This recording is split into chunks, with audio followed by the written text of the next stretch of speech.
Bonjour à tous.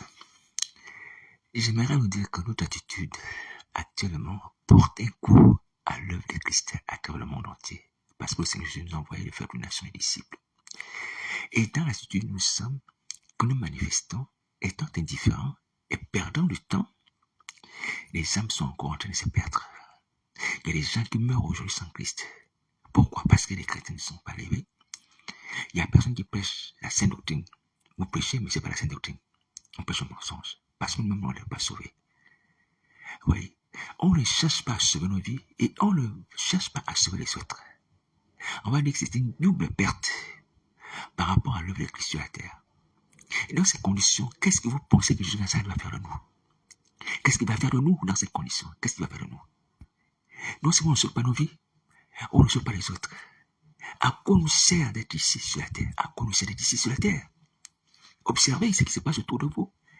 Il y a chaque jour des gens qui meurent sans Christ, sans avoir entendu la parole de Jésus Nazareth, sans avoir été baptisés, sans avoir confessé Jésus Nazareth comme maître et Seigneur de leur vie. Et tout cela à cause de nous. Je parle précisément aux gens qui ont reçu l'appel, ceux qui sont des ministères, même à tous les chrétiens, parce que nous sommes tous témoins de Christ. Vous voyez, les hommes comme les femmes. On peut tous témoigner de Jésus Nazareth, partout, dans les quartiers, dans les maisons des familles. Inviter les gens à venir à Jésus Nazareth. Il ne s'agit pas forcément d'exister un ministère, parmi les 5 ministères de l'Église. Est-ce que vous voyez ce que nous faisons à l'œuvre de Nazareth? Vous voyez ce qu'on fait à l'œuvre de Nazareth? Vous voyez? Regardez Jonas lorsqu'il était dans le monde du poisson. Les gens ne peuvent pas être sauvés. Parce que Dieu l'avait appelé, lui, à aller annoncer aux gens de Ninive la repentance pour que ces gens soient sauvés. Et Jonas a voulu fuir pour aller à Tarsis. Dieu l'a ramené par sa puissance. Et j'ai béni Dieu pour cela. Et lorsqu'il est parti à Ninive, il a pêché aux gens de Ninive, les gens de Ninive sont repentis. Est-ce que vous voyez l'utilité que nous avons ici-bas sur la terre? Vous voyez l'utilité que nous avons ici-bas sur la terre par rapport aux autres. Et donc, du coup, lorsqu'on ne se répand pas, on ne cherche pas déjà sur nos vies et on ne cherche pas sur les autres. Vous voyez, c'est une perte énorme pour Jésus Nazareth. Et c'est du temps en vain qu'il nous donne sur la terre. C'est le souffle de vie qu'il nous donne en vain sur la terre. Nous sommes effectivement comme ces figuiers stériles qui est planté, qui est arrosé, qui reçoit le vent, qui reçoit l'humus, voyez, qui reçoit la place sur la terre, mais qui ne fournit aucun effort et qui ne produit aucun fruit. Oui, je ne sais pas si vous réalisez cela. Jésus Nazareth, il est comme le Père de toute la création, car l'homme a été créé à son image. Est-ce que vous vous imaginez? C'est-à-dire que les Chinois, les Africains, les Européens, oui, les Indiens d'Amérique, oui, nos frères arabes, toutes ces personnes ont été créées à son image, à son image. Voici pourquoi il était touché lorsque l'homme est tombé. Oui, lorsque l'homme est tombé, c'était ta responsabilité également de sauver l'homme. C'est son image qui est là. Est-ce que vous voyez? Donc c'est comme un père de famille. Lorsqu'il voit ses enfants malades, il est touché parce que ce sont ses représentants, on va dire que c'est sa chair, c'est son sang. Est-ce que vous voyez ça? Et ces gens tombent chaque jour. Il y a des âmes qui meurent, créées à l'image de Christ. Car Dieu a dit, faisons l'homme à notre image. Ayant reçu l'esprit qui est l'image du Père, ayant reçu le corps qui est l'image du Fils. Et ça, c'est une peine pour le ciel.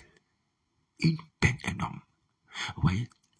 Et c'est nous qui nous a confié, nous, la mission, de faire en sorte que tous ensemble soient sauvés. Et toute l'humanité soit sauvée. Le sang de Christ a coulé pour que tous les hommes soient sauvés. Qu'aucun homme n'a dit dans les temps de feu de souffre ou dans le celui de la mort. Christ est mort pour ça. Donc, quand on se met un temps à l'appel de Christ Nazareth, voyons les humains créés à son image en train de mourir comme ça, sans avoir été évangélisés, sans avoir été convertis, voyez, et ayant lui-même également versé son sang sur la terre, donner sa vie, vous voyez, la vie de Christ, pour que nous puissions la recevoir dans les souffrances, il y a dans les souffrances. Est-ce que vous voyez? Oui, regardez ce que nous faisons à Jésus Nazareth. Vous voyez ce qu'on fait à Jésus Nazareth? Alors donc, je viens vous dire, mes amis, mes frères et sœurs, si on ne se repent pas, nous serons balayés. Il va faire comme Ézéchiel a dit, dans le livre d'Ézéchiel, il est écrit qu'il y avait des faux prophètes, des faux pasteurs. Ces gens qui maltraitaient le peuple, qui tuaient les âmes. Et Dieu va dire, le prophète Ézéchiel, que lui-même va mettre des pasteurs, des nouveaux pasteurs, pour perdre son troupeau. Voyez. Donc, Christ va nous remplacer. Ça, c'est sûr et certain. Il ne va pas continuer à travailler des gens qui ne veulent pas sur leur vie, qui ne veulent pas sur les autres. Il va nous remplacer. Et c'est ce qu'il faut. C'est ce qu'il faut. Aujourd'hui, à cause de notre attitude, notre passivité, on laisse le sang Satan de continuer à tuer les âmes, à manger les gens. Oui. On est là, on observe. Et vous-même, vous voyez, même si vous participez à ces choses. C'est pas la volonté du Seigneur Jésus. C'est pas la volonté. Christ a laissé l'Église sur la terre pour continuer son œuvre au temps de sa personne. La Bible déclare que les âmes étaient ajoutées à l'Église. Je suis dans cette ajouter les âmes à l'Église, les âmes à l'Église, les âmes à l'Église. Oui. Et cette femme, Naïl, qui avait perdu son fils. Son fils était mort. Et Christ va rencontrer cette dame avec des gens qui étaient certainement en train d'aller ensevelir son enfant. Oui. Des gens en train de pleurer, cette femme était en train de pleurer, et puis le Seigneur va ressusciter l'enfant. Il va ressusciter l'enfant, il va remettre l'enfant à sa mère. Alléluia. Il va remettre l'enfant à sa mère. C'est-à-dire que la mère, c'est le symbole de l'Église. Oui. Nous sommes à l'image de cette femme-là. Nous devons nous recevoir les âmes qui sont mortes, que Dieu donne la vie. Et nous les recevons, nous. Et nous les entretenons. Nous leur donnons du pain, nous leur donnons des vêtements. Alléluia. Voici le rôle de l'Église sur la terre. Voici pourquoi Christ est là. C'est lui qui donne la vie, mais il nous confie la croissance des âmes dans la foi. Et on ne veut rien faire. On ne veut rien faire, ni pour les autres, ni pour nous-mêmes. Il va nous remplacer. Il va nous remplacer. Je vous ai dit, je vous redis encore que les eaux d'Isabelle ne peuvent pas durer. Ne peuvent pas durer. Il a dit, je donne du temps à cette femme. Afin que se repentir, son impuissance. Elle ne veut pas se repentir, je vais acheter sur lui. Quand elle va acheter sur lui, dit le moi, va être supprimé. Qu'est-ce qui va se passer? Il va remplacer Isabelle par des femmes obéissantes et vertueuses. Oui. Il va remplacer ses complices qui va frapper également par des gens qui obéissent à sa parole, qui font son œuvre jusqu'à la fin des temps. Les choses ne peuvent pas rester en état. C'est pas possible. C'est pas possible. C'est pas possible. Aujourd'hui, les démons sont en train de se promener à gauche à droite, même dans le lieu de prière. Vous voyez, tuent les âmes, livrent, détruisent, sont en train de lier des gens, maudissent. Pourquoi? Parce que les gens de l'Église ne se sont pas réveillés, les gens de l'Église ne se sont pas repentis, ne sont pas rencontrés avec Christ et n'exercent pas le pouvoir que Christ leur a donné de chasser les démons sur la terre. Qui a le pouvoir de chasser les démons sur la terre? Ce sont les chrétiens. Et je vous ai donné le pouvoir de chasser les démons. Jésus-Christ nous a donné le pouvoir de chasser les démons. Donc d'empêcher que les démons continuent à faire le désordre sur la terre. Satan, c'est démons. Mais on ne fait pas ça. Mais on s'étonne que dans nos familles, et même chez les chrétiens, on a des maris de nuit, on assiste les blocages, les alliances, les pactes sataniques. Je l'ai souvent dit, et je le redis à juste titre. Quand on a ces attaques-là, les maris de nuit, les pactes sataniques, toutes ces alliances démoniaques dans nos familles, mais pourquoi? C'est parce que l'Église qui est dans ces contrées, dans ces nations, l'Église dans ces nations ne s'est pas réveillée, ou le bon ne s'est pas réconcilié avec Christ. Elle est toujours dans la mort. Je suis dans le 6e mort, ou cherchant l'argent, maman. Parce que c'est l'Église qui a reçu le pouvoir de détruire le diable. Oui, que Jésus a laissé ce pouvoir sur la terre. Il dit, je vous ai donné le pouvoir de marcher à la puissance du diable. Oui, des scorpions, les serpents. Qui a reçu le pouvoir? C'est l'Église. On se plaint, oui, les ténèbres augmentent. On se plaint, oui, la sorcellerie partout. On se plaint, oui, le mal augmente. Oui, pourquoi? Parce que les chrétiens ne jouent pas leur rôle. Ils ne veulent pas se réveiller. Ils ne veulent pas recevoir la vie. Ils ne veulent plus se repentir. Et vous cherchez l'argent en fait. Vous cherchez l'argent et vous n'êtes pas riche, selon Dieu, avec des impuretés, des abominations, des souillures de toutes sortes, des malédictions, des maladies. Et vous ne voulez pas revenir en arrière. L'argent, vous êtes parti chercher sur le diable. Mais il vous a donné des maladies, des malédictions, des souillures, des esprits méchants, pour vous contrôler en plus. Il faut revenir en arrière, ça ne sert à rien. Ça ne sert à rien, vous voyez. Surtout les hommes de Dieu de cette génération. Nous avons été enseignés sur les pratiques sataniques. Donc, nous sommes dans une secte. Ou je passe un marabout pour avoir l'argent. Nous sommes tous enseignés qu'il y aura une contrepartie. Nous sommes tous enseignés qu'il y aura des pratiques démoniaques. Nous sommes enseignés que les sirènes vont venir vous suivre. On a enseigné ça, les hommes de Dieu, les évangéliques. Malgré ça, on va quand même chercher l'argent chez le diable. Alors, chez les marabouts, là, c'est malgré ça. Oui. Qu'est-ce que Christ va faire de nous? Qu'est-ce qu'il va faire de nous? Qu'est-ce qu'il va faire de nous? Qu'est-ce qu'il va faire de nous?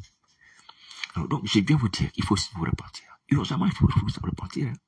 Il faut vous repentir pour le salut de vos âmes, il faut vous repentir pour le salut de l'humanité. Il faut vous repentir pour le salut des âmes qui sont autour de nous. Vous voyez, ces personnes vont encore fêter Noël. À Paris ou dans d'autres villes, on voit on appelle ça des illuminations de Noël. Vous voyez, c'est lampions qu'on met à gauche à droite, sur les arbres, toutes les décorations de Noël. Il y a les lumières partout, à peu près comme ça. Mais ces gens vont fêter Noël parce que bon, Noël, c'est une fête banale. Vous voyez, une fête banale comme une fête normale. Vous voyez, certes, Noël n'est pas inscrit comme une fête qu'on doit célébrer dans la Bible. Mais derrière la fête de Noël, c'est la personne de Christ, si on peut parler comme ça. La personne de Christ. Ouais, c'est une occasion favorable pour pouvoir prêcher l'évangile à ces gens qui fêtent Noël, mais qui ne connaissent pas Jésus de Nazareth. Ouais, c'est dommage, mais dommage. Donc ces gens fêtent Noël, des milliers de personnes, des millions de personnes fêtent Noël dans le monde entier, mais ne connaissent pas Jésus de Nazareth. Mais qui va leur faire connaître Jésus? Qui va leur faire connaître Jésus de Nazareth? Mais ce sont les chrétiens. Ce sont les chrétiens. Voici les bonnes occasions où on peut amener ces gens à se connecter à Jésus de Nazareth, à connaître la personne de Christ. Oui, c'est une autre question. Donc on dit, faussement, c'est vrai, il est né le 25 décembre, mais il est né un jour, il est né à un moment, il est né à une date, mais qui n'est pas le 25 décembre. Alléluia. Ce qui est important, c'est que la personne de Christ est née sur la terre. Vous voyez, Christ est né sur la terre, Christ a vécu, Christ est mort, ressuscité. Parler de Jésus de Nazareth. Oui, en cette occasion de Noël, c'est une occasion favorable. Comme Paul le dit, il faut prêcher l'évangile à toute occasion, favorable ou non. Mais on est là, on ne fait rien. Oui, on est encore lié par l'amour de l'argent, l'amour du monde. Nous aussi, on cherche à fêter Noël, comme les païens. Oui, on cherche à organiser des voyages de Noël. On cherche, oui, à célébrer les fêtes de fin d'année. Voici nos préoccupations. Mais je vous assure, et en tant que mauvais ouvrier, Jésus va nous mettre en pièces. Il va nous mettre en pièces, comme on le dit. L'ouvrier qui a connu la volonté, mais qui ne veut rien faire, il sera mis en pièces. Donc, il faut vous repentir et vous mettre au travail pour annoncer la repentance. Donc, il faut se repentir, se mettre au travail et évangéliser le monde. Il faut évangéliser le monde, urgemment. Vous voyez, j'ai été agréablement surpris par cette sœur que j'avais rencontrée à l'église à Paris. À l'église à Paris, j'essaie là-bas qu'on fête Noël. Alors, donc, cette sœur, à un moment, on discutait, parlait un peu de Noël, des choses comme ça, et puis, je ne sais pas si je lui ai posé une question, c'est ce qu'elle faisait à Noël, ou bien, il m'est venu la pensée de parler de Noël. Et puis, elle m'a dit, Noël, elle est partie, pendant la Noël, elle est partie à Pigalle, à Paris. Pigalle, c'est un endroit où il y a beaucoup de personnes, voilà, qui se livrent un peu à toutes sortes d'excès. Vous voyez, il y a des endroits comme ça, dans certaines capitales. Il n'y a pas que la France, il n'y a pas que Paris. Vous voyez, donc, c'est un endroit où il est connu dans le monde entier où les gens se livrent à des excès divers. Alors, cette sœur, elle m'a dit, elle est partie un jour de Noël, ou une nouvelle an, je ne sais plus exactement, mais c'était un jour de fête, à peu près comme ça. Elle est partie à Pigalle. Parce que dans son cœur, elle avait le poids de ce que les âmes ne sont pas sauvées, mais se réjouissent, n'ayant pas la connaissance de Christ, n'ayant pas le sein des âmes, n'ayant pas la paix avec Dieu, mais se réjouissent, mangent, boivent. Les gens mangent et boivent, mais n'ont pas la paix avec Dieu. Et donc, elle aussi, elle a eu ce fardeau. Et pendant ces fêtes, elle est partie à Pigalle. Elle m'a dit qu'elle est partie évangéliser à Pigalle. Oui, elle est partie porter la parole de Dieu à Pigalle dans ces milieux. Ça m'a touché, j'ai gardé ce souvenir. J'ai reconnu que cette sœur était réellement enfant de Dieu. Et je vous assure. Vous voyez, il y a pas des choses qui peuvent nous amener à douter d'une personne où il y a pas des choses, on va dire, qui nous permettent de dénoncer une personne. Non. Mais c'est seulement sa façon de s'exprimer ou ses sentiments vis-à-vis de l'humain. Vous voyez, ses sentiments vis-à-vis de l'humain. Je comprends que cette personne est un enfant de Dieu. Tu n'as pas besoin de savoir, mais ça peut comme l'année tu es chrétienne, ça peut pas comme l'année tu t'es converti. Non. Par un témoignage comme ça, tu comprends que cette fille est enfant de Dieu. Et quand on a parlé un moment, et puis on a parlé de l'église de Paris où j'allais. Elle me disait qu'elle se sentait pas bien et tout ça. Je comprenais. Parce que moi, je connais le milieu, l'église de Paris. Elle me dit qu'elle se sentait pas bien et tout ça, patati patata. Elle a compris. Elle est partie. Parce que je ne la voyais plus. À un moment, je ne la voyais plus à l'église à Paris, quand j'allais. Elle est partie. Et parce qu'il n'y a pas la vie à l'église à Paris. Il n'y a pas la vie jusqu'à présent. Donc, c'est pas la peine de se fâcher, hein, pasteur. C'est pas la peine. C'était pas à ton époque, à l'époque, ton prédécesseur. Alors, donc, et elle est partie. Parce qu'elle était réellement enfant de Dieu. Et elle savait que c'était la présence de Christ. Quelque part. Ça ne peut pas s'ignorer lorsqu'il y a Christ quelque part. Ça ne peut pas s'ignorer. Surtout que ceux qui se sont convertis avec sincérité, je vous assure. Aujourd'hui, le Seigneur nous permet certaines situations. Je l'accepte. Moi, le premier, moi, aujourd'hui, je vous assure humblement, j'ai accepté de faire fi de mes intérêts. Quand je vais à l'église, je sais qu'il n'y a pas Jésus là-bas. Il n'y a pas Jésus là-bas. Je vais quand même à l'église. Si le Seigneur nous permet de prier, je prie. Mais je sais que je ne vais pas me réjouir là-bas. Il n'y a pas le salut, il n'y a pas Jésus, il n'y a rien. Je vais quand même prier là-bas. Alléluia.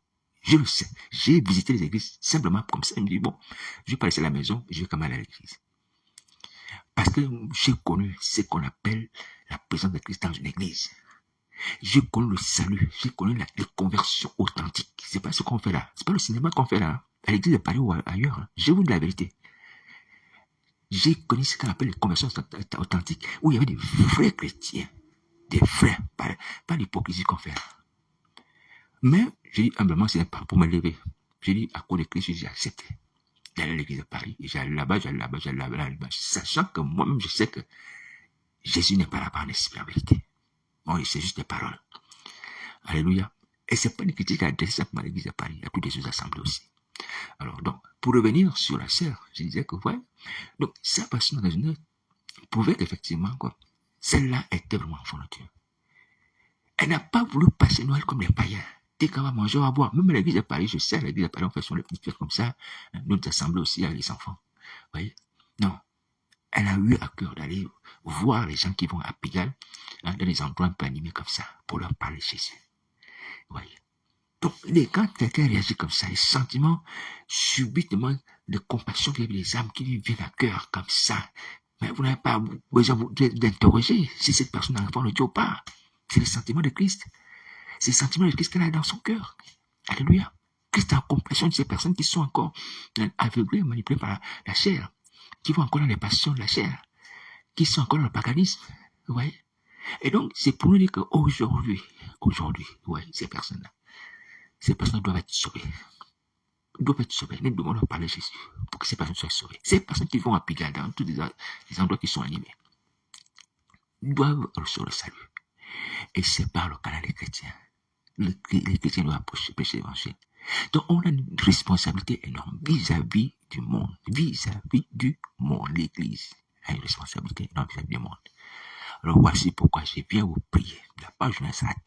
Dépêchez-vous de vous repentir. Dépêchez-vous de sortir du ventre du poisson comme Jonas dans la captivité. Dépêchez-vous d'aller en mission. Dépêchez-vous, parce que le temps passe, parce que les gens meurent, parce que Jésus Nazareth ici arrive. Est-ce que vous entendez? Les fléaux vont pleuvoir. Il faut se dépêcher. Nous avons les raisons de nous dépêcher. Il faut se dépêcher. Et je viens encore vous dire que, étant enfant de Dieu chrétien, hein, et quand vous allez venir la vie, on ne vivra plus pour nous-mêmes. On ne vivra plus pour nous-mêmes. Comme Paul l'a dit, ou Pierre, peu importe, que si nous vivons, nous ne vivons pas pour nous. Si nous ne vivons pas pour nous, on vit pour Christ, on meurt pour Christ. Ça veut dire que sur la terre ici, on ne vit plus pour ses propres intérêts. Dire que moi je dois chercher mon bonheur. Je dois être heureux. Quand quelque chose ne va pas dans ma vie, je suis triste. Oui, non. On vient pour chercher le bonheur des autres. C'est que le bonheur, c'est-à-dire le bonheur de Christ, c'est le bonheur des autres. C'est les autres. Oui. Et on n'est pas attristé. Non pas à cause de ses propres échecs, que sa vie matérielle, humaine. On est attristé parce que l'œuvre de Christ n'avance pas. On ne vit plus pour notre propre intérêt quand on est enfant de Dieu. Ça, il faut le comprendre. Hein? Alléluia. Et ça, c'est important à réaliser aussi. Pourquoi? Parce que dans l'université Jérusalem Céleste, on a tout là-bas.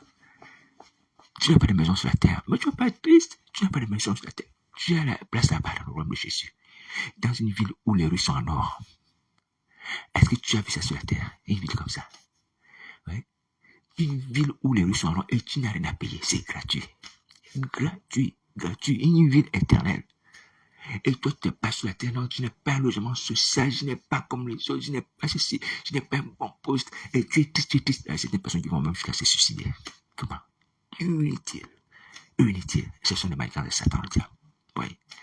Alors, donc, du coup, lorsqu'on vit pour Christ la terre, on est heureux déjà parce que même si on n'a pas les biens de la terre, alléluia, même si on est limité par rapport au matériel, c'est pas grave. Mais nous avons le meilleur dans la cité de Jérusalem céleste. Nous avons la vie éternelle, nous avons une cité céleste. Alléluia. Que Dieu a bâti avec des rues en or, hein, et des murailles avec des pierres précieuses, des portes avec des perles, des choses extraordinaires. Allez lire dans le livre Apocalypse, dans le livre Apocalypse, vous allez voir la description de cette ville-là. Alléluia. On est consolé par ça. Même si tu as tout l'or du monde, c'est pas sur la terre. Déjà, un, tu vas partir. Deux, tu vas pas porter ça. Trois, tout l'or du monde ne te donnera pas toute la joie du monde, en aucune manière. En aucune manière. Parce qu'avec le diable, hein, que tu auras, avec qui tu auras tout l'or du monde, tu auras aussi des querelles. Tu auras aussi des querelles, tu auras aussi des problèmes. Je pense que moi, tu auras des problèmes parce que Satan va te faire des réclamations. Il va te dire que tu dois payer. Parce qu'avec lui, hein, on n'apprend rien, sans rien. Alléluia. Mais en même temps, les gens vont convoiter ton or, ton argent. Et c'est que le Seigneur Jésus a dit, hein, faites-vous les trésors où les voleurs ne percent et ne dérobent. Faites-vous les trésors là-bas dans le ciel, où les voleurs, pas les gens qui percent, qui dérobent. Tu as tout l'argent aujourd'hui. Tu gagnes même au loto. Je prends un exemple comme ça. Où tu ramasses un sac plein d'argent. 2 millions d'euros. Les gens observent et voient que tu as un sac, il y a 2 millions d'euros. Toi, tu marches ici dans cette rue là où je suis dans ce quartier. Hein, tous les jeunes qui sont là, hein, que je vois souvent quand je passe, me voient avec un sac où il y a 2 millions d'euros. Vous pensez que je vais rentrer en paix? 2 millions d'euros dans mon sac? Vous pensez que je vais rentrer en paix avec tous ces jeunes qui m'observent? Hein?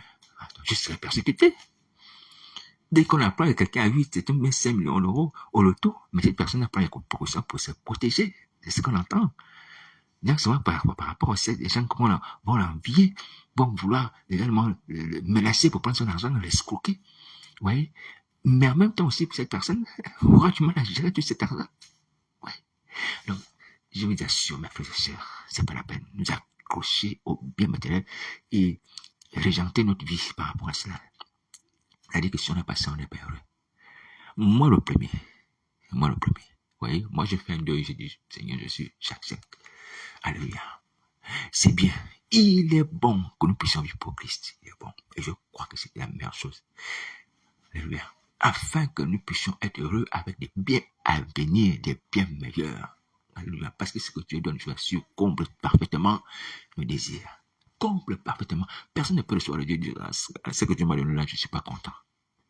C'est pas vrai. C'est pas vrai. Parce que Dieu te donne ce qui est conforme à ce qui est dans ton cœur. Alléluia.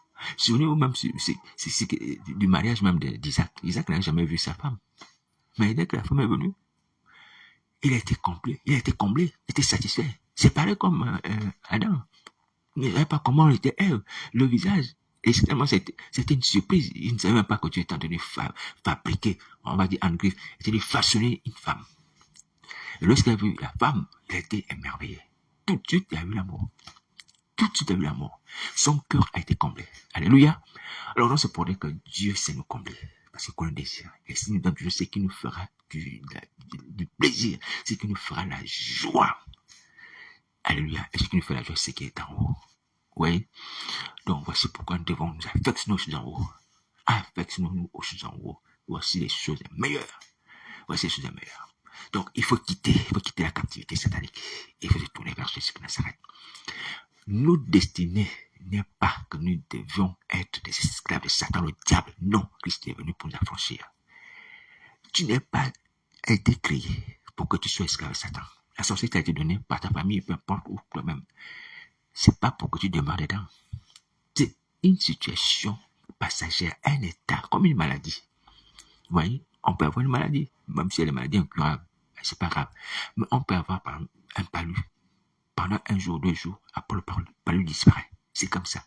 Prends la chose comme ça. Tout ce que tu vis aujourd'hui est passager. Même la sorcellerie est passagère. La maladie est passagère. Le cancer est passager. Il est passager. La Bible déclare à ce sujet que le malheur atteint son le juste, mais l'Éternel le délivre toujours, souvent et toujours. Ouais, souvent à certains moments, mais tu as toujours la délivrance. Tu vois, ce qui est important, c'est avoir toujours la délivrance. Mais tu peux être atteint à certaines occasions, donc souvent, ouais, mais la délivrance est toujours là en permanence. C'est ce qui est important. Alléluia. Voilà, donc ce que tu vis est une situation temporaire. Donc ne t'habitue pas à ça, parce que tu vas voir aussi, il y a beaucoup de gens autour de toi qui sont dans la sorcellerie. Non. Le sang de Christ a payé pour que tu sois libre. Donc tu dois te repentir, demander à ce que Christ, la condition, te délivre la sorcellerie de ce monde des ténèbres, le monde des eaux. Église de France, sors des eaux, au nom de Jésus, sors des eaux. Sors des eaux, au nom de Nazareth. N'est-ce pas là-bas? N'est-ce pas là-bas? Pourquoi tu t'habitues à une situation pour laquelle on t'a dit le sang de quelqu'un, du Fils de Dieu, a coulé? Pourquoi tu as la liberté de sortir là-bas? Satan, le diable, il sait cela. Les démons le savent. Christ a payé par son sang pour que toi tu sois franchi. Pourquoi tu continues à vivre là-bas, à demeurer les démons et à continuer à les adorer? Non. À considérer comme les maîtres? Non. Christ a tout payé. Sois libre. Aujourd'hui, sois libre. À cause du sang de Jésus de Nazareth. Donc, c'est que Jésus demande, c'est que tu te demandes tes péchés. Même les péchés de tes parents, qui ont été aussi la succession, ou du moins qui t'ont influencé, ouais, qui t'ont amené là-bas. Repends-toi de tes péchés, des péchés de gens dans ta famille. Confesse tes péchés et demande la libération, tu seras libéré. Ne t'habitue pas à la sorcellerie comme les esprits malins. Ne te dis plus que je peux rester là parce que nous sommes morts dedans. Non, toi tu as la révélation, la vérité que c'est Christ a franchi. Il a franchi, si le Fils doit franchir, c'est réellement libre. Je viens encore battre en brèche les mauvaises paroles qui sont en vous, parce que la foi vient de ce qu'on entend vient de la parole de Christ. Vous n'avez pas la foi. Ça se justifie d'une certaine manière, parce que des mauvaises paroles ont rempli vos âmes, ont rempli vos pensées. Vous avez des opinions arrêtées sataniques. Vous avez des préjugés sataniques en vous. Oui. Vous avez des mauvaises conceptions des choses en vous qui font que la parole de Dieu ne peut pas avoir la place. Voici pourquoi aujourd'hui je viens vous dire de ôter de vos âmes tout ce que vous avez comme connaissance, tout ce que vous avez comme révélation par rapport à Dieu et par rapport à Satan le diable. Précisément par le fait de dire, si l'équipe le diable, il va me tuer. Ou par rapport au fait que, est-ce que Dieu peut me faire entrer dans son royaume parce que j'ai beaucoup péché? Tu as des doutes par rapport à ça. Donc tu dois évacuer toutes ces choses de ton cœur maintenant en connaissant de Jésus. Ce sont des fausses paroles qui t'empêchent d'être sauvé. Ce sont des murailles qui ferment ta délivrance. Tu dois faire en toi un vide pour faire asseoir et régner la parole de vie. La parole de Christ doit régner en toi. La parole de la foi qui dit que quiconque va au nom du Seigneur sera sauvé. Donc c'est un bon que Jésus sera sauvé.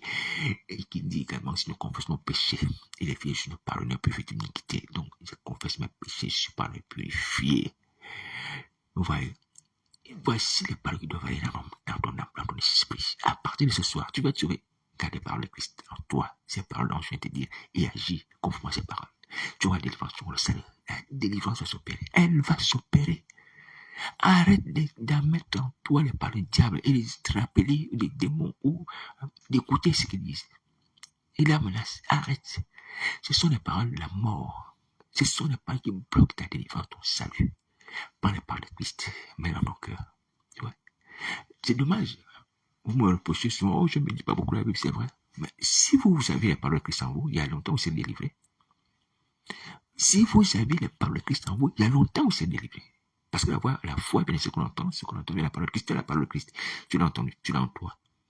Elle te procure la foi. Et après, tu as la délivrance. Si tu l'appliques. Tu vois? Mais je ne comprends pas. Pourtant, vous avez des Bibles. Les mêmes Bibles que j'ai, je ne suis pas meilleur. Alléluia. La foi n'est pas donnée à des individus, elle n'est pas donnée aux autres, puisque la parole de Dieu qui vient de la foi, elle est distribuée aussi à tout le monde. Ouais, même sur Internet, il y a la Bible en ligne. Donc, ça veut dire que si la Bible en ligne est gratuite, ça veut dire qu'on peut aussi avoir la foi, parce qu'on a la foi qui vient de la parole de Dieu. Est-ce que vous entendez? J'accepte la critique, ouais, et que je m'améliore aussi, que je change. Mais davantage la Bible, la parole de Dieu, c'est vrai. Mais vous avez la connaissance de la parole de Dieu. Pourquoi ne prenez pas les fruits? Vous ne prenez pas le fruit de la foi en vous. Et là, je vais interpeller une sœur qui fait son usage des versets bibliques. Elle affiche sur les versets bibliques. Elle partage les versets bibliques, les versets bibliques, les versets bibliques. Bon, tous ces versets bibliques, c'est vrai, ils sont bons. Mais j'espère que ma sœur, toi, tu es sauvée, tu es délivrée. Tu es délivré. Parce que ça ne sert à rien de faire partager tout le temps les versets bibliques. Toi-même, tu n'es pas sauvé. Mais ce sont ces paroles-là qui sauvent. Comment tu as un médicament dans ta main? Mais tu dis justement aux gens, voici le médicament, voici le médicament, voici le médicament, tu fais la publicité du médicament. Mais toi, tu as le médicament. Et toi-même, tu es malade. Tu ne prends pas le médicament pour te soigner. Ça sert à quoi de faire ça? Tu fais la publicité du médicament. Toi, tu ne prends pas le médicament pour te soigner. Soigne-toi d'abord.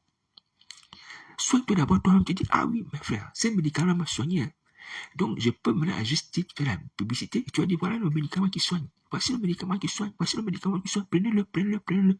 Voilà. Là, ton message sera audible. On va t'écouter. On va t'écouter. Oui. Alors, j'espère, à toi et à tous les autres, vous qui envoyez les messages bibliques, les versets bibliques, ce n'est pas une façon d'attirer les innocents dans le piège de l'ennemi. J'espère que vous ne faites pas ça. Parce que si vous étudiez la parole de Dieu pour pécher les âmes, pour livrer à Satan au diable, que Jésus-Christ vous réprime, qu'il vous punisse. Ah, ça, je vous dis en toute honnêteté, qu'il vous frappe, qu'il vous punisse. Si vous utilisez les versets bibliques que vous projetez sur Internet, là, que vous affichez chaque fois ces messages, pour voir la réaction des gens, pour voir les attirer vers Satan, le diable, que Christ vous frappe, que vous soyez ôté, la face des hommes, et enseveli. Ah oui, la parole de Dieu n'est pas un instrument de destruction des vies. La parole de Dieu n'est pas un instrument de séduction. Vous pouvez visiter les gens dans le sommeil. Oh oui, cette personne a regardé ma vidéo. Cette personne a écrit mon message, a fait un commentaire. Paf, tu vas le visiter dans le sommeil. Tu fais ça.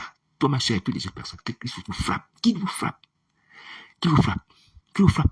Mais c'est pas possible. C'est que Paul va dire qu'on change la grâce de Dieu en dissolution.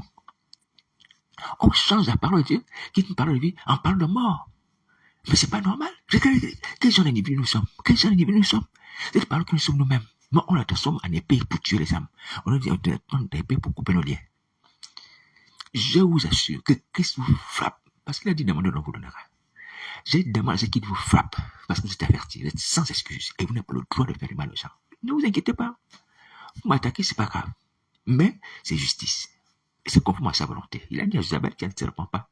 Elle sera punie. Pourquoi cette femme utilisait la parole de Christ? Quand elle montait à l'église de Thyatire, elle disait quoi? Elle disait pas ces paroles à elle. Elle utilisait le nom de Jésus. Elle utilisait la parole de Dieu. Comme Satan, lorsqu'il vient dans le jardin d'Éden, qu'est-ce qu'il dit? Il dit à la femme, Dieu sait que le jour que vous allez manger ça, vous serez comme les dieux. Dieu sait, il prend le nom de Dieu. Et c'est le nom de Dieu qui séduit la femme. Ah oui, donc Dieu est au courant, oui, Dieu est au courant. Dieu est au courant que ce que tu vas manger là, il n'y aura pas de danger. Vous êtes devenus comme les dieux. Vous voyez, il utilise le nom de Dieu pour séduire la femme. Et c'est ce que vous faites. Je vous assure, je n'ai ça devant lequel je me tiens vivant. Si vous continuez, Dieu punisse de mort. Déjà, toi, il t'entend. Dans ce que tu fais, il voit ce que tu fais. Et il sait aussi que tu écoutes ses messages. Ne t'inquiète pas, il est vivant. Ne dis pas que, oh, si un frère m'a parlé, tout ça, et je suis parti sur moi, et tu vas recommencer la même chose. Et Christ t'a vu. Il sait que tu es averti, tu es sans excuse. Sa parole est là pour sauver les âmes. Elle n'est pas un instrument de séduction, elle n'est pas un instrument de mort. Est-ce que vous entendez? Donc, voici ça par le Seigneur Jésus. Maintenant, je vais encore nous dire, nous rappeler. Et nous avons une obligation sur nos vies. Avec toutes les âmes qui sont captives. Encore dans le monde, dans la chair, dans la sorcellerie aussi, soient libérées. On ne peut pas faire comme si Christ n'était pas venu dans ce monde et n'avait pas donné son sang. C'est faux. Christ est venu, il a donné son sang. Il a délivré l'humanité. Je suis témoin de cela. Et je rends témoignage pour le sang de Christ agit. Le sang de Christ, nous avons le pardon, la guérison, la victoire contre le diable. Je témoigne de cela. Personne ne peut effacer cela. Ni à cause de vos fausses théories, ni à cause des mensonges de Satan, ni à cause des manipulations bibliques. On va remplacer la croix de Christ au travers des hôtels. On enseigne des hôtels. Il faut bâtir un hôtel à l'éternel. Quel hôtel? Vous avez entendu Paul parler des hôtels? Vous avez entendu Pierre parler des hôtels? On n'a pas d'autre hôtel que l'hôtel de la croix. Le seul hôtel qui existe, c'est celui de la croix. Vous arrêtez ces fausses doctrines. Vous arrêtez ces fausses doctrines. Tout ça, c'est pour le facile de la croix. Il n'y a pas d'hôtel à bâtir. Il n'y a pas d'hôtel. Il faut bâtir un hôtel de prière. Il faut bâtir un hôtel de parfait. Quel hôtel? Des expressions qui n'existent même pas dans la Bible. Ouais. Des enseignements qui n'existent pas dans la Bible. On n'a pas d'hôtel à bâtir. On a juste la croix à révéler aux gens. On a juste la croix à prêcher aux gens, Christ crucifié. C'est tout. On n'a pas d'autre tel. Donc, si vous n'arrêtez pas, les hommes de Dieu et toutes les personnes qui enseignent avec cette théorie diabolique, vous allez être punis comme il faut, punis comme il faut. Voici la parole du Seigneur Jésus. On arrête les fausses doctrines. On arrête les fausses doctrines. Il faut se repentir. Il faut se repentir. Donc, voici la parole du Seigneur Jésus. Donc, si quelqu'un a maintenant besoin d'être, dit, bon, frère, j'ai écouté, moi, je vais me repentir. J'ai besoin d'être, je vais quitter la secte dans laquelle je suis. J'ai quitté le groupe de sorciers dans lequel je suis. J'ai besoin d'aide. Je veux que tu pries avec moi ou tu pries pour moi. Je vais prier pour toi et je vais gêner pour toi à cause de Christ et par sa force. Mon numéro de téléphone, c'est le 07 58 88 88 71. Voilà. Donc, voici ce que Christ te propose par mon indigne personne. Tu peux aussi aller toi directement auprès de Christ. Est-ce que tu vois? Tu as quelqu'un. Même s'il est faible, c'est pas grave. Mais on va comprendre la parole de Christ qui dit que là où deux ou trois sont assemblés au nom de Jésus, il est au milieu de nous. Donc, à cause de la présence de Christ, même faible que je suis, faible que tu es, Christ va te manifester sa force, sa puissance et tu seras libéré. C'est ce qui est important, c'est la présence de Christ. Mais lorsqu'on réalise sa condition d'être à 2 ou à 3, donc ne regarde pas, non, mais je ne vois pas beaucoup de puissance en lui. Je ne vois pas quand il parle, je ne vois pas le feu, des six sur ça, je ne vois pas les mouvements, je ne vois pas le ciel qui s'ouvre, des choses extraordinaires. Non, c'est pas ce qu'il faut regarder. Il faut regarder que est-ce qu'on réalise les conditions de la présence de Christ. C'est-à-dire que lorsqu'on a 2, est-ce que Christ va se manifester? Oui. C'est-à-dire que là où 2 autres sont ensemble en son nom, il va se manifester. C'est lui qui a la vie, c'est lui qui a le salut, la délivrance. C'est pas la peine de m'observer pour dire que tu cherches un semblant de puissance, de pouvoir, des choses extraordinaires. Non, c'est pas ça, mon frère, ma soeur. Est-ce que tu m'entends? Alors, donc, je viens te dire, nous avons cette promesse qui m'appelle. On va se réunir, tu as parlé en Ile-de-France ou en France. On va s'asseoir, on va prier. Là où deux sont ensemble au nom de Jésus. Ils sont comme nous. Alors, tu me dis, mais le groupe de sorciers, ils sont nombreux. Ils sont partout. Ils ont beaucoup de pouvoir. Ne crains pas, ne crains pas. Dans la Bible, le prophète Isaïe et le prophète Élisée avait révélé à son serviteur une armée de chars de feu autour de lui. Son serviteur avait eu peur à cause des Syriens et il a prié Dieu pour qu'il puisse ouvrir ses yeux et qu'il voie la protection qui était autour d'eux. Dieu a ouvert ses yeux. Il a vu une armée de chars de feu. Et je peux te dire qu'ils sont le double de ce que Satan a fait tomber. Parce que Satan a fait tomber un tiers. Donc, ça veut dire que les 2 autres tiers sont encore au service de Christ, au service de Dieu, et pour venir à ton secours. Donc, ne crains pas. Tu ne vois pas, mais ils agissent. Tu ne crains pas, ils interviendront. Tu ne les vois pas, ne crains pas, ne crains pas, ne crains pas les démons, ne crains pas, ne crains pas. Parce que Dieu veut qu'on puisse marcher par la foi. Et comme le serviteur d'Élisée, à un moment, doutait et avait peur. Voilà. Il a prié comme Dieu lui montre. Allez. Donc, du coup, quand il a vu, il n'a plus eu peur. Alléluia. Mais donc, nous, aujourd'hui, nous devons savoir que, comme cela est révélé, nous marchons avec cette armée avec nous. Alléluia. Voilà. Donc, il ne faut pas craindre. Ne crains pas, mon frère, ma soeur. Même si tu vas voir les gens physiques avec des fusils, avec des couteaux, avec des machettes, avec des bâtons, qui vont te parler physiquement. Mais nous avons auprès de Christ Nazareth 2 tiers d'armée satanique. 2 tiers d'armée satanique, sans parler des hommes qui ne sont rien, que des ombres, un vent. Oui, ils ne sont rien, les hommes. Alléluia. Donc ne crains pas, ne crains pas, ne crains pas. Ceux qui sont avec toi lorsque Jésus prie jusqu'à Nazareth sont plus forts, plus nombreux que ceux qui sont avec le diable. Tu vois, même le diable, il combat par orgueil. Ce n'est pas parce qu'il a la capacité, il n'a aucune capacité. Aucune capacité. Vous voyez? C'est-à-dire qu'en fait, Dieu, on le considère comme Dieu, créateur, détenteur de la vie. Vous voyez? Ne peut pas être combattu par une créature, quelqu'un à qui tu as de la vie, quelqu'un à qui tu as le pouvoir, quelqu'un que tu peux faire mourir par un seul regard. La Bible dit que par un seul regard, il abaisse le méchant. Oui. Donc, c'est impossible de réaliser que Satan, oui, puisse combattre Dieu comme, on va dire, comme un adversaire normal. Non. Non. Ouais. C'est-à-dire, même la pensée, même quand tu vas te préparer que je vais combattre Dieu, il connaît déjà cette pensée. Il connaît déjà cette pensée-là. Il sait déjà ce que tu vas faire, il sait déjà ce que tu vas faire, comment tu vas commencer. Il n'y a pas besoin de combattre. C'est-à-dire que Satan va déjà combattre Dieu par orgueil. Orgueil. Le mystère qu'il est infiniment insignifiant. Il est insignifiant, comme nous tous sommes insignifiants. Alléluia. Mais Dieu laisse faire. Il va se conduire comme un adversaire de Dieu. Dieu laisse faire. Alléluia. Dieu laisse faire. C'est seulement pas Dieu le laisse faire. Il le laisse dans sa folie. Il sera lié, jeté dans le feu de soufre. Est-ce que vous voyez? Alors donc, je vais te dire encore une chose. Ne crains pas le diable. Il combat, comme Jésus l'a dit, il combat les chrétiens. Mais par orgueil, il sait qu'il est vaincu. Il sait qu'un chrétien qui a rempli cet esprit a le pouvoir sur lui. Même dans un corps à corps, le chrétien qui a le sang de Jésus comme arme vers le diable, le met à terre, l'écrase et il disparaît. Alléluia. Et c'est prouvé. C'est prouvé. C'est prouvé. C'est pas les choses que je dis en l'air. C'est prouvé. C'est prouvé. Donc pourquoi tu crains? C'est pas par orgueil, il faut dire les choses telles qu'elles sont. Les chrétiens ne sont pas orgueilleux pour cela. Ils ne doivent pas être orgueilleux pour cela, mais c'est Christ qui fait ces choses, c'est son sang. Alléluia. Voilà donc pourquoi tu vas craindre. L'ennemi est vaincu. Il est vaincu par le ciel, il est vaincu par les anges, il est vaincu par les gens qui sont au cet esprit et qui utilisent le sang de Jésus. Donc ne crains pas. Appelle tes frères dans cet esprit qui exerce, ils vont prier avec toi, tu seras libéré ce malin. Alléluia. Ouais, ce qui est important, c'est la fermeté de la foi. Et si tu es ferme, fidèle à Jésus, ça tous les jours, même si les autres vont t'attaquer tous les jours, ils ne vont pas te vaincre. Ils te font la guerre, ils ne te vaincront pas. Tu seras affermi comme la montagne des Sion qui est chancelle. Point. Alléluia. Ils te font la guerre sans effet.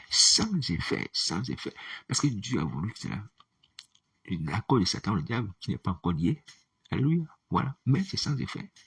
Cet environnement-là, dans lequel nous sommes, est voulu par Dieu. Mais cet environnement qui est maléfique, qui est hostile à la présence des chrétiens, n'empêche pas aux chrétiens de faire la volonté de Dieu, d'adorer Dieu, de louer Dieu, d'annoncer l'évangile, de répondre par leur péché. Le Seigneur Jésus lui-même a fait toutes choses dans cet environnement. Les apôtres, pareil, dans cet environnement. Alléluia. Satan n'était pas lié. Il faut dire qu'il était sur la mer. Allié dans un sac. Non. Lorsque le Seigneur Jésus va faire la Sainte Seine, souvenez-vous la Sainte Seine, avant d'aller à la croix, lorsque le morceau à Judas, qu'est-ce que la Bible dit? La Bible dit que Satan entre en Judas. Satan n'était pas lié, il était là, un mouvement. Satan entre en Judas.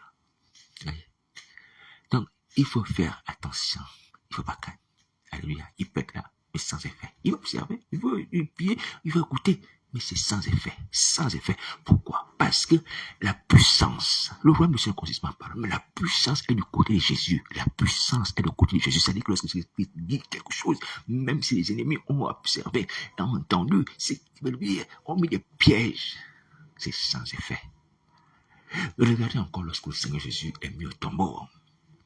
La Bible dit que les sacrificateurs, ces gens vont dire à Pilate, bon, cet homme disait de son vivant, il va ressusciter le troisième jour. Maintenant qu'il est mort, il faut placer une garde, il faut mettre une pierre, comme ça, ces disciples ne vont pas venir voir le corps et dire que non, il a ressuscité, et là ça va être, pour eux, ils disent que c'est une posture, c'est une victoire. Alors Pilate va lui dire, écoutez, vous avez une garde, mettez une garde, et ils vont mettre une garde, donc ils vont mettre des soldats, avec une pierre qui vont sceller devant le tombeau de Jésus de Nazareth, le Fils de Dieu, qui avait dit à la face du Père des anges, des Satan, des démons, qui avait entendu aussi, et des hommes, que Jésus va ressusciter le troisième jour. Cette parole était connue de tout le monde. Alléluia.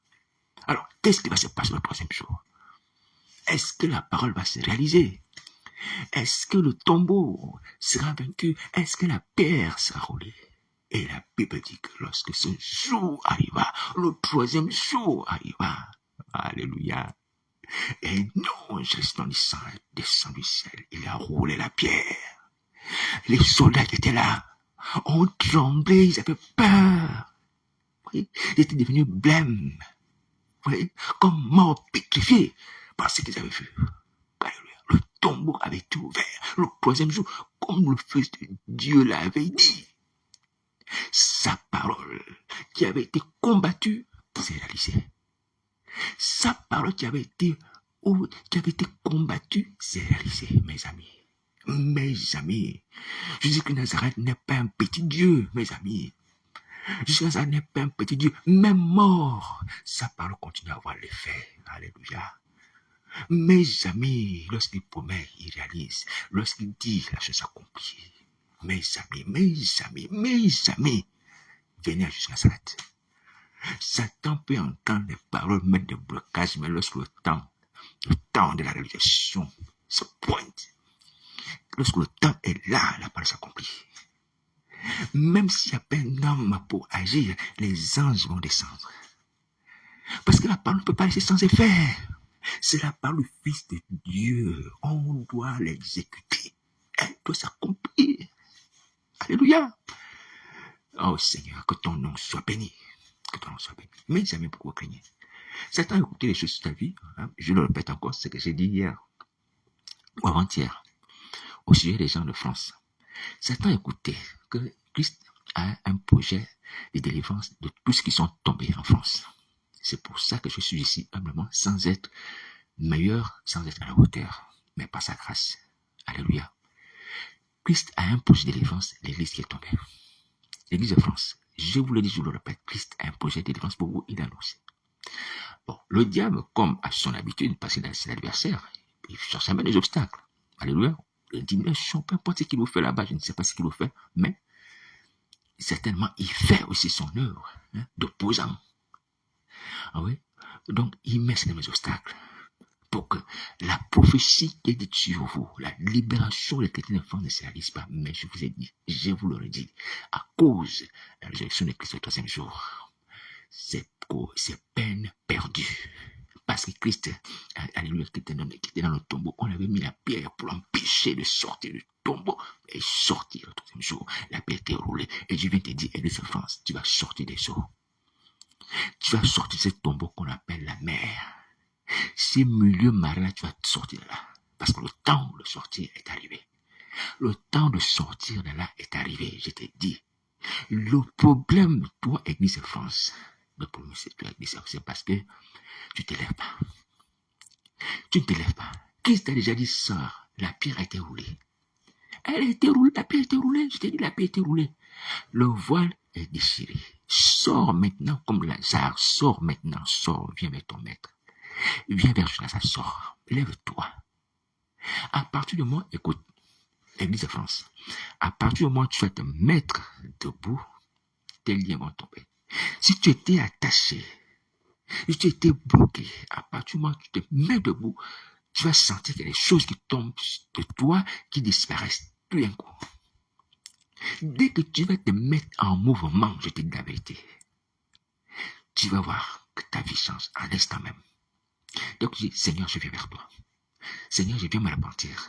Seigneur, je viens recevoir la délivrance, je viens recevoir la vie.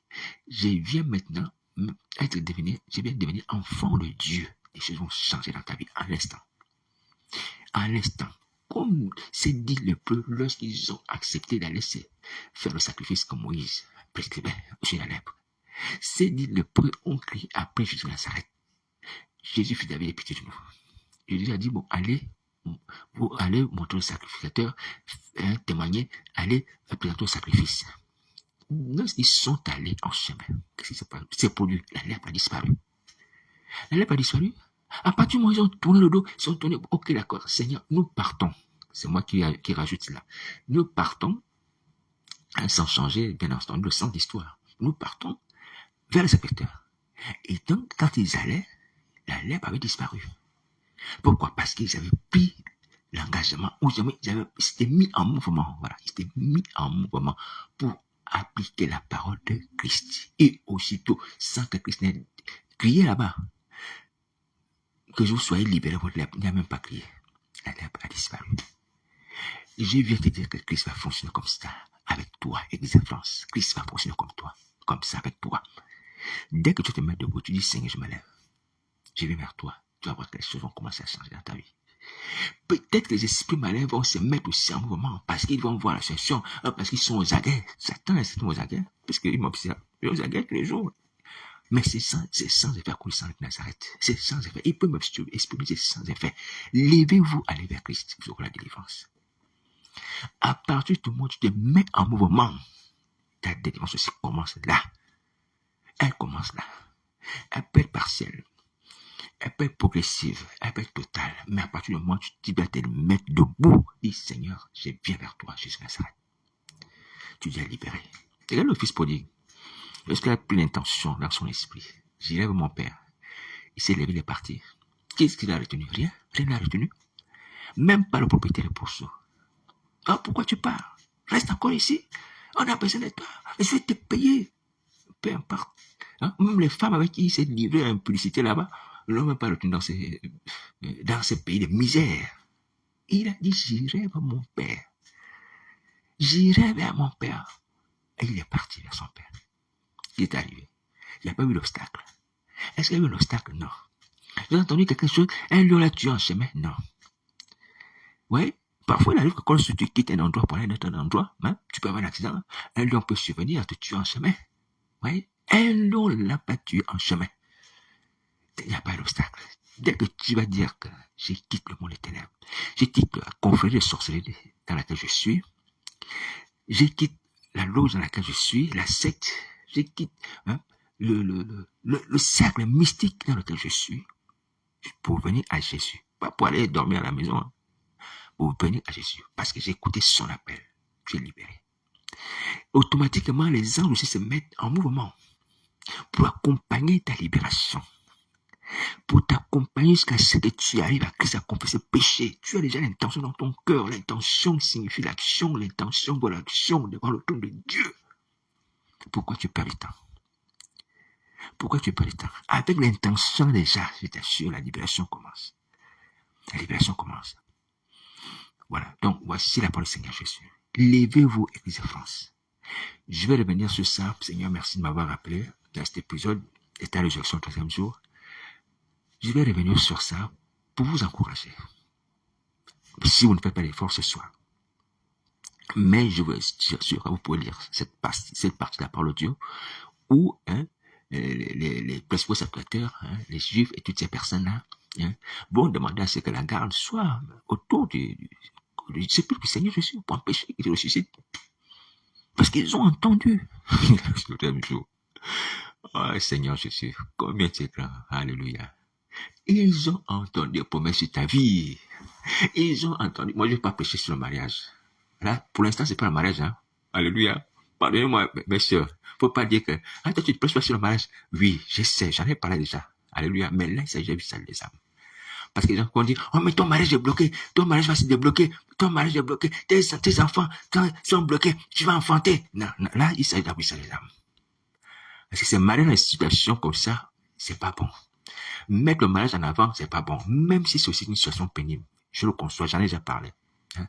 Que ça me fait pas plaisir à cause du sentiment de Christ de voir mes sœurs qui sont condamnées à un célibat satanique à cause de la sorcellerie. Et que vous servez des femmes de nuit aux démons et à ces hommes aussi qui sont tombés, nos frères. C'est pas normal. Hein? C'est pas normal. Alléluia. Mais tout cela est lié au fait que vous soyez délivrés de la sorcellerie. Alléluia. Dès que vous êtes délivré de la sorcellerie, vous aussi, vous êtes délivrés de vos célibats sataniques qui vous ont imposés. Oui. Alléluia. Vous serez délivrés de la stérilité. Oui, toutes les maladies que vous avez reçues, des fibromes à cause de ces faux mariages-là, partiront. Donc, l'élément central ici, c'est la libération spirituelle de vos âmes, de tout le monde. Alléluia. Alors, donc, je viens dire, hein, sans mépriser également vos personnes, et sans également sous-estimer cet aspect de la vie, du célibat obligatoire que vous imposé. Alléluia. Mais vous dire que l'urgence, c'est la relation de nos âmes, la délivrance de nos âmes. Alléluia, spirituellement parlant.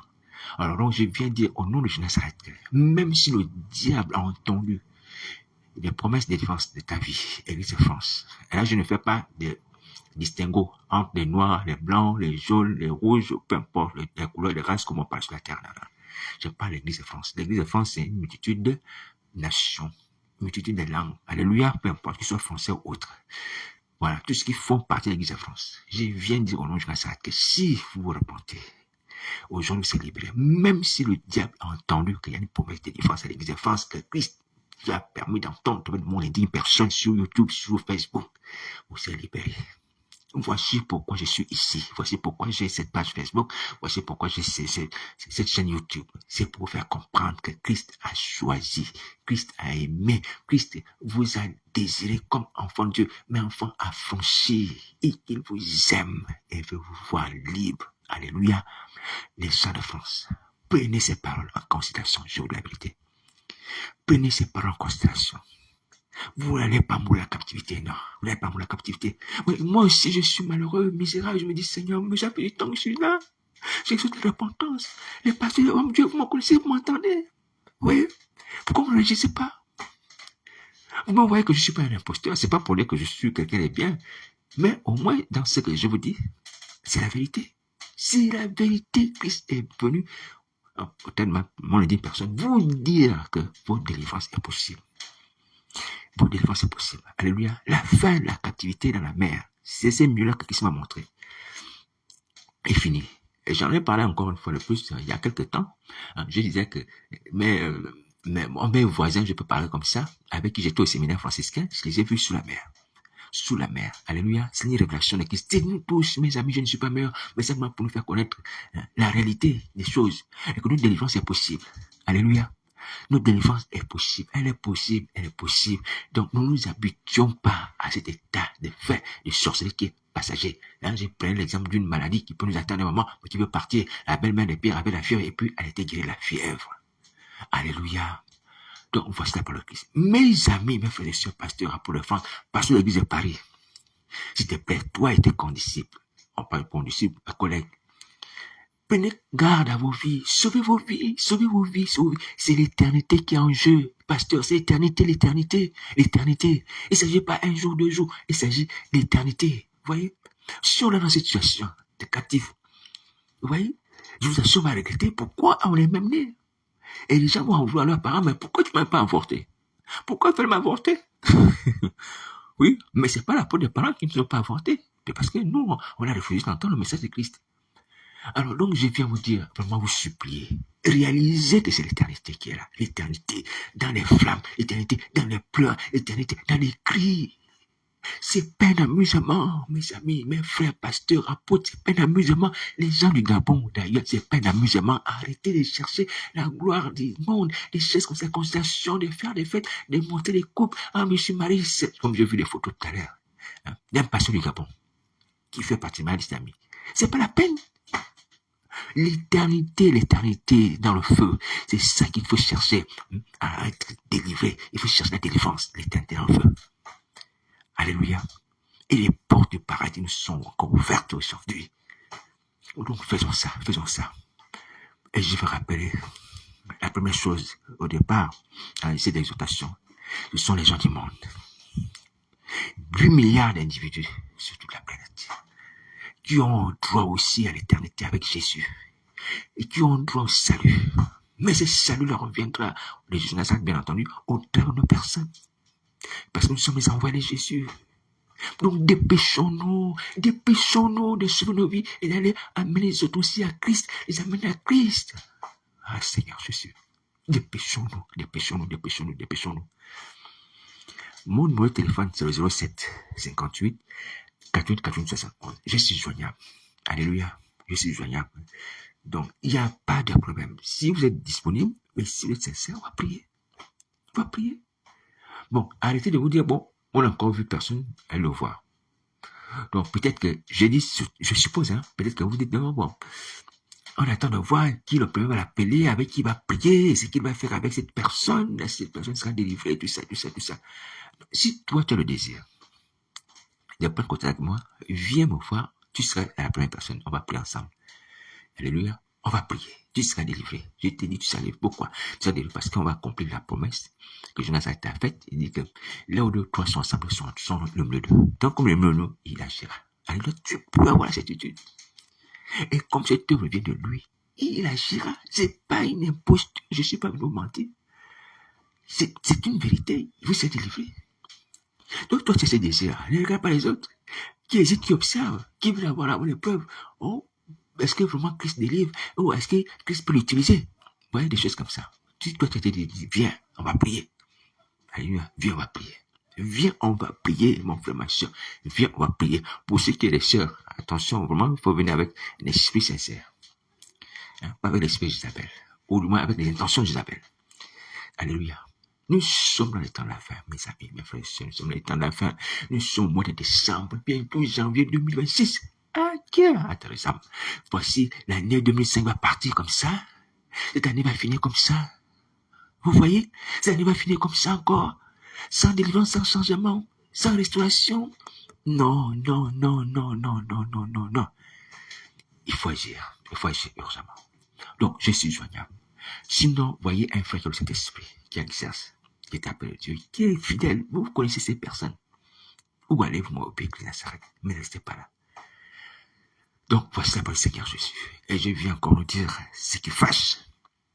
C'est que dans cette situation, étant habité par les esprits malins, ayant reçu les missions sataniques, si vous n'êtes pas délivré, vous allez encore visiter les gens, détruire des vies, livrer les âmes à Satan, maudire, et faire les comptes rendus à Satan, le diable. Non, Jésus-Christ ne veut plus ça.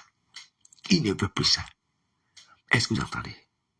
Voici pourquoi il faut impérativement, urgemment, que vous soyez délivrés. Parce que ces choses vont continuer tant que vous êtes là, habité par l'esprit malin, il n'y a pas les alliances au diable. La méchanceté va continuer, les destructions des vies vont continuer, les accidents vont continuer. Non, le Seigneur, je ne veux plus ça. Il faut arrêter. Et de surroi dans l'église. Ayez pitié de ces gens aussi qui viennent pour le message de Jésus, qui viennent pour la personne de Christ, qui ne viennent pas pour vous, qui ne viennent pas pour vos parents, ni pour vos noms, même sur vos noms de famille, hein, si vous avez placé les ministères, hein, vous avez donné vos noms au ministère que vous exercez. Oui, il y a cette imposture-là aussi, ce mensonge. Oui. Donc, je veux parler à un frère qui a un ministère comme ça au Gabon, un Gabonais. Tu es tellement prophète. Arrête ça. Arrête ça. Arrête ça. Enlève ton nom de famille sur le ministère. Paul n'a pas fait ça, ni Pierre. Peut-être que tu as été ouais, d'une autre manière, je ne sais pas, peu importe. Mais lis le prophète, même Moïse n'a pas fait ça. Il faut arrêter ça, frère. Tu n'es pas le seul à le ton fait. C'est une coutume qu'on voit beaucoup plus de la part de nos frères nord-américains qui le font. Il faut arrêter ça. Il faut arrter ça. Ça, c'est de l'imposition au mensonge. Nous prêchons Christ suffit et tout lui appartient. Nous portons le nom de Jésus Nazareth devant les nations. Il n'y a pas de ministère où on doit mettre le nom de famille là-dessus. Pour s'identifier à ça. Vous êtes mort pour ces gens. Vous êtes crucifié pour ces gens. Il faut arrêter. C'est Satan qui vous impose ça. Arrêtez ça. Arrêtez ça. Arrêtez ça. Arrêtez de vous condamner. Vous avez le pardon à la délivrance. Vous avez le pardon à la délivrance. Arrêtez de nous enfoncer dans le mal. Arrêtez ça. Tous ensemble. Repentons-nous. Je ne suis pas arrivé. Je suis appelé, comme vous, à la repentance et je me repens encore de mes péchés. Donc, si je vous parle, c'est parce que je m'a ordonné de le faire. Alléluia. Voilà. Donc, il faut considérer les choses comme ça. Je ne dis pas que je suis juste, je suis meilleur, je suis dans la lumière, la sanctification. Non. Christ m'a ordonné de faire ça. Mais moi aussi, je dois m'occuper de mes yeux, pour que mes yeux soient clairs. Alléluia. Voilà. Donc, que Dieu nous aide tous à être sauvés. Mais je vous prie encore aujourd'hui.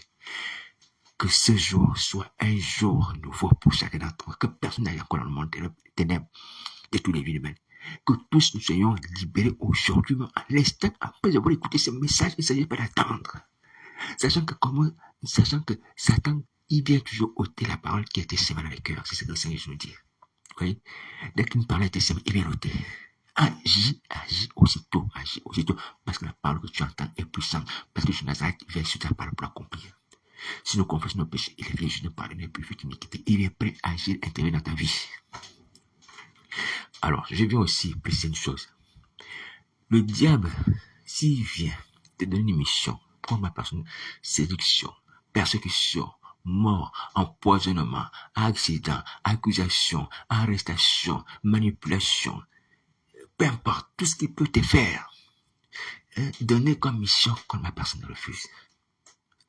Refuse d'être un instrument de perdition, ou du moins pour perdre les âmes.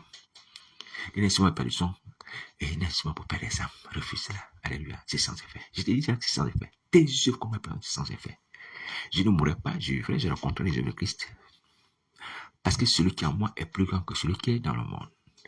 Parce que Christ a promis que je ne mourrai pas. Donc, tu vas perdre du temps et tu vas risquer le châtiment de Jésus.